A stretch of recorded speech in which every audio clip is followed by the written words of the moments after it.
Welcome to Your Strategic Life, Episode 1, Strategy for Everyone. You might have thought that strategy was for the corporations, for the executives, for the strategic management consultants, but it's my belief that every one of us needs to learn how to be strategic in our own lives, strategic as we lead other people, lead organizations, lead churches, or beyond that, into leading nations.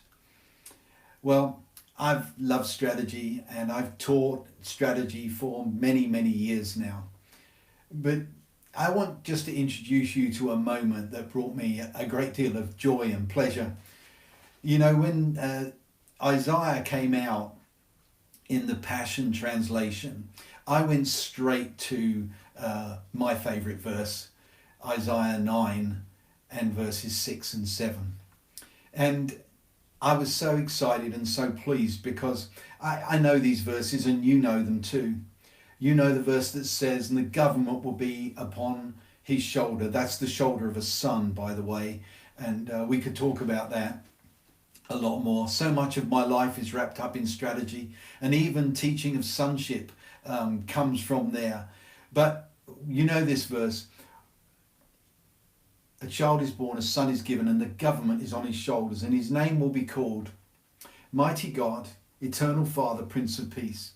Now, most translations have in there Wonderful Counselor, but when I turn to the Passion Translation, and I've since found it in the New English Translation, the first edition, the 2005 edition, there is a phrase that got me very excited and very happy, because that phrase is this: extraordinary strategist.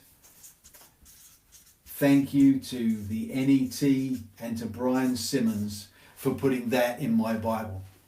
Many years ago I was asked to speak, and I was actually given a title which is quite unusual in the culture and circle that I'm around.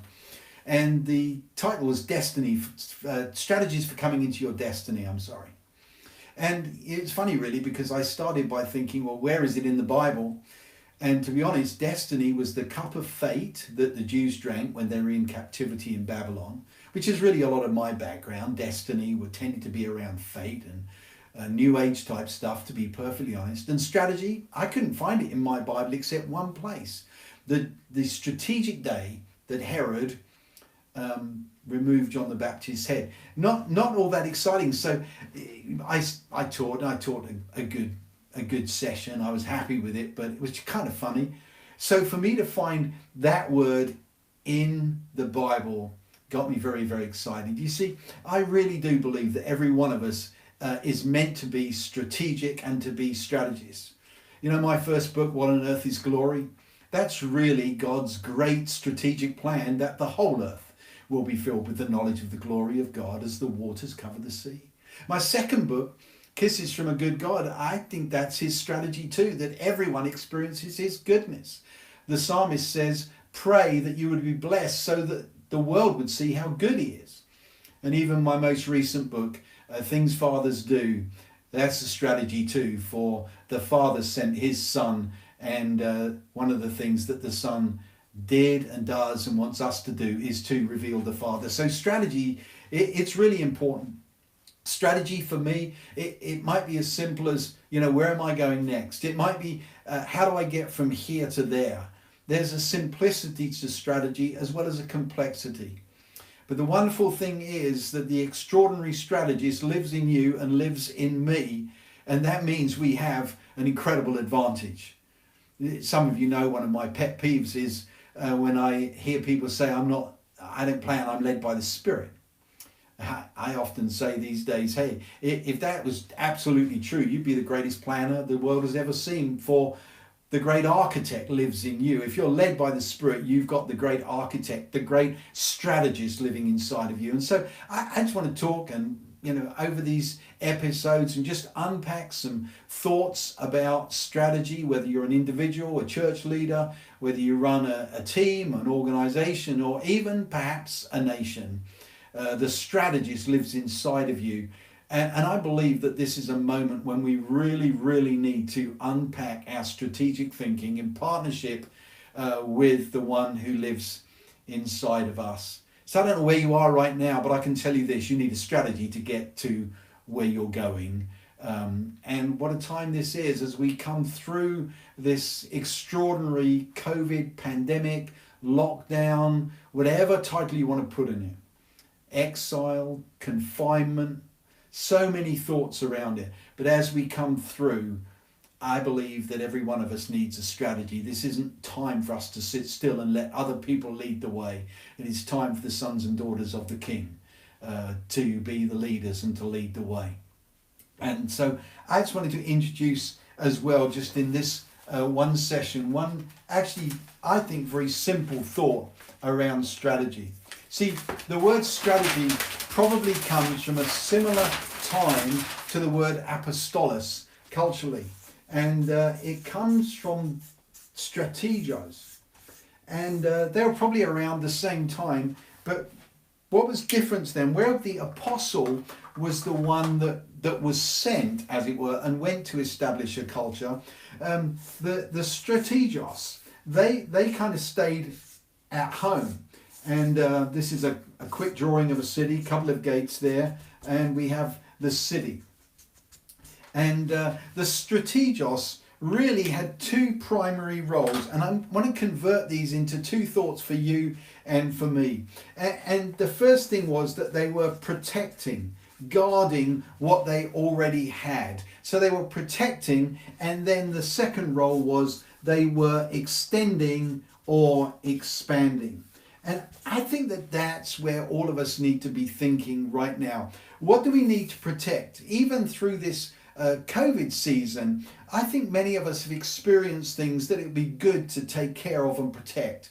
More relaxation, more time with family, more rest, reflection, perhaps not been rushing around quite so busy. I know some have been. So there's a protecting, and then there's an extending and expanding.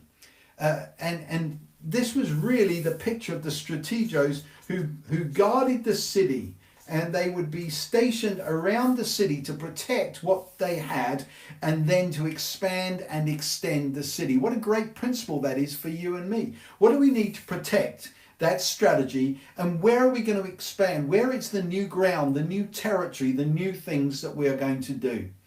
And actually for me, this kind of lines up with a very favourite verse, and that's Revelation 19:10. The testimony of Jesus is the spirit of prophecy. I believe that really we've got something here where we've got this sort of the testimony, protecting what's already happened, protecting the victories that we have, and expanding into the prophetic, into the destiny. And these are two really powerful aspects of strategy. Building on the victories of our past and pursuing the prophetic destiny for our future. Strategos.